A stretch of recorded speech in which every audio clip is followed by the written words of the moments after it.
ಈಗಾಗಲೇ ರಾಜ್ಯದಲ್ಲಿ ಜನತಾದಳ ಪಕ್ಷ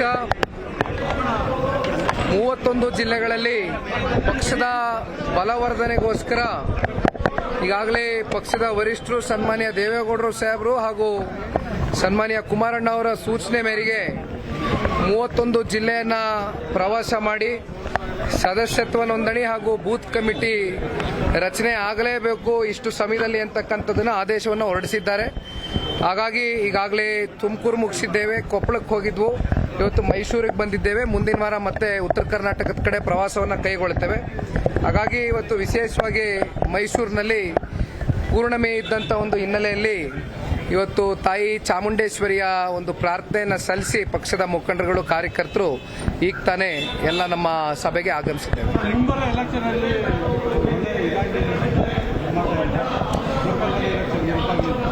ಮುಂಬರ್ತಕ್ಕಂಥ 3 ಉಪಚುನಾವಣೆಗಳು, ಒಂದು ಸಿಗ್ಗಾವಿ, ಸಂಡೂರು ಮತ್ತು ಚನ್ನಪಟ್ಟಣ, ಅದು ಒಂದು ಭಾಗ. ಜೊತೆಯಲ್ಲಿ ಜಿಲ್ಲಾ ಪಂಚಾಯಿತಿ, ತಾಲೂಕ್ ಪಂಚಾಯಿತಿ ಚುನಾವಣೆಗಳು ಕೂಡ ಅತಿ ಶೀಘ್ರದಲ್ಲೇ ನಾವು ಎದುರಿಸ್ತಕ್ಕಂಥದ್ದಕ್ಕೆ ಸಿದ್ಧರಾಗಬೇಕಾಗಿದೆ. ಹಾಗಾಗಿ ಪೂರ್ವ ತಯಾರಿಗಳು, ಪೂರ್ವ ಸಿದ್ಧತೆಗಳು ತಳಮಟ್ಟದಿಂದ ಇವತ್ತು ಕಾರ್ಯಕರ್ತರಿಗೆ ಒಂದು ಉತ್ಸಾಹಕತೆಯನ್ನು ತುಂಬುವ ಮೂಲಕ ಇವತ್ತು ಈ ಕಾರ್ಯಕ್ರಮಕ್ಕೆ ಚಾಲನೆ ಕೊಟ್ಟಿದ್ದೇವೆ.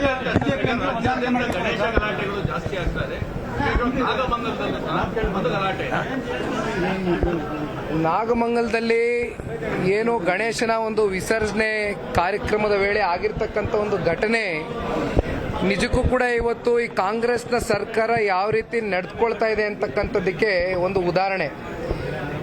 ಎಲ್ಲೋ ಒಂದು ಕಡೆ ಇವತ್ತು ಸಂಪೂರ್ಣ ಇಂಟೆಲಿಜೆನ್ಸು ಫೇಲ್ಯೂರ್ ಆಗಿದೆ. ಇವತ್ತು ಯಾವುದೇ ವಿಚಾರ ಇರಬಹುದು, ಇವತ್ತು law and order completely failure ಆಗಿದೆ, ಇಂಟೆಲಿಜೆನ್ಸ್ ಫೇಲ್ಯೂರ್ ಆಗಿದೆ. ಇವತ್ತೇನು ಒಂದು ಸಮುದಾಯವನ್ನು ಓಲೈಕೆ ಮಾಡ್ಕೊಳ್ಳೋದಕ್ಕೋಸ್ಕರ ಇವತ್ತು ಇನ್ನೊಂದು ಸಮುದಾಯವನ್ನು ಕೈ ಬಿಡ್ತಕ್ಕಂಥದ್ದನ್ನು ನಾವೇನು ನೋಡಿದ್ದೇವೆ. ಇವೆಲ್ಲವನ್ನು ಕೂಡ ಇವತ್ತು ಬಹುಶಃ ಮಂಡ್ಯ ಜಿಲ್ಲೆಯ ಜನತೆ ಅತ್ಯಂತ ಪ್ರಬುದ್ಧರಿದ್ದಾರೆ, ಬುದ್ಧಿವಂತರಿದ್ದಾರೆ, ಎಲ್ಲವನ್ನು ಗಮನಿಸ್ತಾ ಇದ್ದಾರೆ. ಇವತ್ತು ಇಡೀ ದೇಶದಲ್ಲೇ ಒಂದು ಚರ್ಚೆಗೆ ಗ್ರಾಸವಾಗಿರ್ತಕ್ಕಂಥ ಒಂದು ಟಾಪಿಕ್ ಇವತ್ತು ನಾಗಮಂಗಲದಲ್ಲಿ ಆಗಿರ್ತಕ್ಕಂಥ ಘಟನೆ. ಇವತ್ತು ಏನು ಮಂಡ್ಯ ಅಂತ ಅಂದ ತಕ್ಷಣ ನಮಗೆ ಜ್ಞಾಪಕ ಆಗ್ತಕ್ಕಂಥದ್ದು ರೈತ ಪರವಾದಂಥ ಒಂದು ಹೋರಾಟಗಳು. ಇವೆಲ್ಲವನ್ನ ಇವತ್ತು ಯಾವ ರೀತಿ ಕಾಂಗ್ರೆಸ್ನ ಸರ್ಕಾರ ನಡ್ಕೊಳ್ತಾ ಇದೆ ಅಂತಕ್ಕಂಥದ್ದು ನಮ್ಮ ಕಣ್ಮುಂದೆ ಇವತ್ತು ಈ ರಾಜ್ಯದ ಜನತೆ ಕೂಡ ಪ್ರಶ್ನೆಯನ್ನ ಮಾಡ್ತಾ ಇದ್ದಾರೆ. ಆದರೆ ಇವತ್ತು ಈ ನಾಚಿಕೇಡಿನ ಕಾಂಗ್ರೆಸ್ ಸರ್ಕಾರ ಉತ್ತರ ಕೊಡ್ಲಿಕ್ಕೂ ಕೂಡ ಅವ್ರಿಗೆ ಸರಿಯಾದಂಥ ಉತ್ತರಗಳಿಲ್ಲ.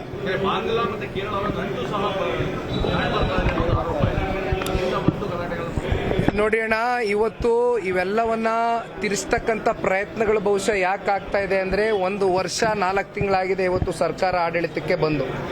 ಏನು ಹಗರಣದಲ್ಲಿ, ಭ್ರಷ್ಟಾಚಾರದಲ್ಲಿ ಮುಳುಗಿರ್ತಕ್ಕಂಥ ಈ ಕಾಂಗ್ರೆಸ್ನ ಸರ್ಕಾರ ಅವರ ತಪ್ಪುಗಳನ್ನ ಮುಚ್ಚಿಟ್ಕೊಳ್ಳೋಕ್ಕೋಸ್ಕರ ದಿನನಿತ್ಯ ಕೆಲವೊಂದಷ್ಟು ಅವ್ರದ್ದಾದಂಥ ಸುದ್ದಿಗಳನ್ನ ಹೊರಡಿಸ್ತಾ ಇದ್ದಾರೆ.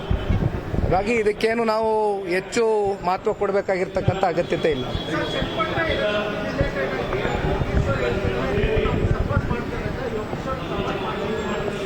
ಸಿಪಿ ಯೋಗೀಶ್ವರ್ ಅವರು ಮೊನ್ನೆ ದಿನ ಮಾಧ್ಯಮಕ್ಕೆ ಪ್ರತಿಕ್ರಿಯೆಯನ್ನು ಕೊಟ್ಟಿರ್ತಕ್ಕಂಥದ್ದು ನೀವು ಕೂಡ ನೋಡಿದ್ದೀರಿ, ರಾಜ್ಯದ ಜನತೆಗೂ ತೋರಿಸಿದ್ದೀರಿ. ಸಿಪಿ ಯೋಗೀಶ್ವರ್ ಬಹಳ ಸ್ಪಷ್ಟವಾಗಿ ಹೇಳಿದ್ದಾರೆ, ಅವರು ಅವರ ಪಕ್ಷದ ಕಾರ್ಯಕರ್ತರಿರ್ಬೋದು, ಅವರ ಬೆಂಬಲಿಗರ ಜೊತೆಯಲ್ಲಿ ಈಗಾಗಲೇ ಸರಣಿ ಸಭೆಗಳನ್ನ ಮಾಡ್ತಾ ಇದ್ದಾರೆ. ನಾವು ಕೂಡ ನಮ್ಮ ಪಕ್ಷದ ಕಾರ್ಯಕರ್ತರು, ಮುಖಂಡರುಗಳ ಜೊತೆ ಸಭೆಯನ್ನ ಮಾಡ್ತಾ ಇದ್ದೇವೆ. ಒಟ್ಟಾರೆಯಾಗಿ NDA ಅಭ್ಯರ್ಥಿ ಕಣಕ್ಕಿಳಿತಾರೆ, ನಾವೆಲ್ಲ ಒಟ್ಟಾಗಿ ಒಗ್ಗಟ್ಟಾಗಿ ಚುನಾವಣೆಯನ್ನು ಎದುರಿಸ್ತೇವೆ.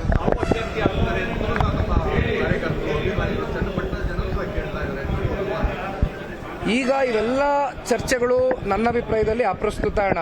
ಇನ್ನೂ ಉಪಚುನಾವಣೆ ದಿನಾಂಕ ಪ್ರಕಟ ಆಗಿಲ್ಲ. ಹಾಗಾಗಿ ಪಕ್ಷದ ಕಾರ್ಯಕರ್ತನಾಗಿ ಕಾರ್ಯಕರ್ತರ ಭಾವನೆಗಳಿಗೆ ಸ್ಪಂದಿಸ್ತಕ್ಕಂಥ ಕೆಲಸ ಮಾಡ್ತಾ ಇದ್ದೇನೆ.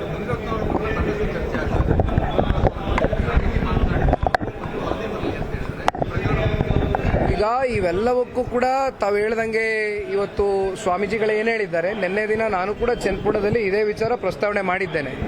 ಈಗೇನು ತನಿಖೆ ಪ್ರಾರಂಭ ಆಗಿದೆ, ತನಿಖೆ ಪ್ರಕ್ರಿಯೆ ನಡೀತಾ ಇದೆ, ಎಲ್ಲದಕ್ಕೂ ಕೂಡ FSIL ರಿಪೋರ್ಟ್ ಬರಬೇಕಾಗುತ್ತೆ, ಧ್ವನಿ ಅವ್ರದ್ದೇನಾ ಅಲ್ವಾ ಅಂತಕ್ಕಂಥದ್ದು ಪ್ರೂವ್ ಆಗಬೇಕಾಗುತ್ತೆ.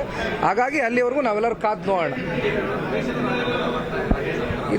ಇದು ಬಹಳ ಸ್ಪಷ್ಟ. ಈಗ ಪರಶುರಾಮ್ ಅಂತಕ್ಕಂಥ ಒಬ್ರು PSI ಇವತ್ತು ನೇಣಿಗೆ ಶರಣಾದಂಥ ಒಂದು ನಾವೇನು ಸನ್ನಿವೇಶ ನೋಡಿದ್ವಿ, ಆತ್ಮಹತ್ಯೆಗೆ ಆದಂಥ ಸನ್ನಿವೇಶ, ಅವೆಲ್ಲವನ್ನ ಹೊರತುಪಡಿಸಿ ಯಾವ ರೀತಿ ಅಲ್ಲೇನು ಆಕ್ಷನ್ ತಗೊಂಡಿದ್ದಾರೆ, ಅಲ್ಲಿ ಯಾವ ರೀತಿ ತನಿಖೆ ಮಾಡಿದ್ದಾರೆ ಈ ರಾಜ್ಯ ಸರ್ಕಾರ, ಆದರೆ ಈ ವಿಚಾರದಲ್ಲಿ ಇವತ್ತು ದ್ವೇಷದ ರಾಜಕಾರಣ ನಡೀತಾ ಇದೆ ಅಂತಕ್ಕಂಥದ್ದು ಕೂಡ ಸ್ಪಷ್ಟ, ಅದು ಕೂಡ ಬಯಲಿಗೆ ಬಂದಿದೆ.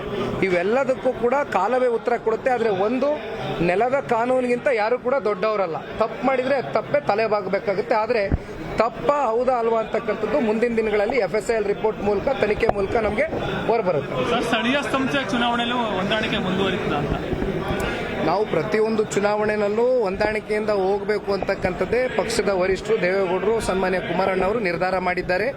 ಕೇಂದ್ರದ ನಾಯಕರು ಕೂಡ ಅಷ್ಟೇ ಸನ್ಮಾನ್ಯ ಕುಮಾರಣ್ಣ ಅವರಿಗೆ, ದೇವೇಗೌಡರು ಸಾಹೇಬರಿಗೆ ಅತ್ಯಂತ ಗೌರವದಿಂದ ನಡೆಸ್ಕೊಳ್ತಾ ಇರ್ತಕ್ಕಂಥದ್ದನ್ನು ನೀವೆಲ್ಲ ನೋಡಿದ್ದೀರಿ. ಹಾಗಾಗಿ ನಾವೆಲ್ಲ ಒಗ್ಗಟ್ಟಾಗಿ ಚುನಾವಣೆಗಳನ್ನ ಎದುರಿಸ್ತೇವೆ.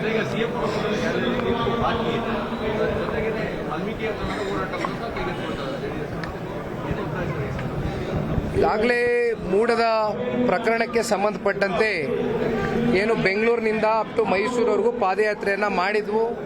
ಜನಗಳಲ್ಲಿ ಒಂದು ಜಾಗೃತಿಯನ್ನು ಮೂಡಿಸ್ತಕ್ಕಂಥ ಒಂದು ಹಿನ್ನೆಲೆಯಲ್ಲಿ ಪಾದಯಾತ್ರೆಯನ್ನು ಮುಗಿಸಿದ್ವು. ಈಗ ನ್ಯಾಯಾಲಯದಲ್ಲಿ, ಕೋರ್ಟಲ್ಲಿ ಇವತ್ತು ಅಂತಿಮವಾಗಿ ನ್ಯಾಯಾಧೀಶರ ಮುಂದೆ ಇದೆ. ಇವೆಲ್ಲದಕ್ಕೂ ಕೂಡ ಕೋರ್ಟ್ ಏನು ತೀರ್ಪು ಕೊಡುತ್ತೆ ಪ್ರಜಾಪ್ರಭುತ್ವ ವ್ಯವಸ್ಥೆಯಲ್ಲಿ, ನಾವು ಅದಕ್ಕೆ ತಲೆಬಾಗಬೇಕಾಗುತ್ತೆ. ಕಾದ್ ನೋಡೋಣ, ಬನ್ನಿ ಅಣ್ಣ, ಕಾದ್ ನೋಡೋಣ, ತೀರ್ಪು ಬರಲಿ. Thank you. ಕನ್ನಡಿಗರ ಮೆಚ್ಚಿನ ನಿಮ್ಮ ನ್ಯೂಸ್ 18 ಕನ್ನಡ ಈಗ ವಾಟ್ಸ್ಆಪ್ನಲ್ಲಿಯೂ ಲಭ್ಯ. ಕರ್ನಾಟಕ ಮತ್ತು ದೇಶ ವಿದೇಶದ 360 ಡಿಗ್ರಿ ಸುದ್ದಿ ವಿವರವನ್ನ ನೀವು ನಿಮ್ಮ ಕೈ ಬೆರಳುಗಳಲ್ಲಿಯೇ ಪಡೆಯೋದಿಕ್ಕೆ ಈ QR ಕೋಡ್ ಅನ್ನ ಸ್ಕ್ಯಾನ್ ಮಾಡಿ. ನಮ್ಮ ಚಾನೆಲ್ ಅನ್ನ ಫಾಲೋ ಮಾಡಿ, ನೋಟಿಫಿಕೇಶನ್ ಆನ್ ಮಾಡಿ.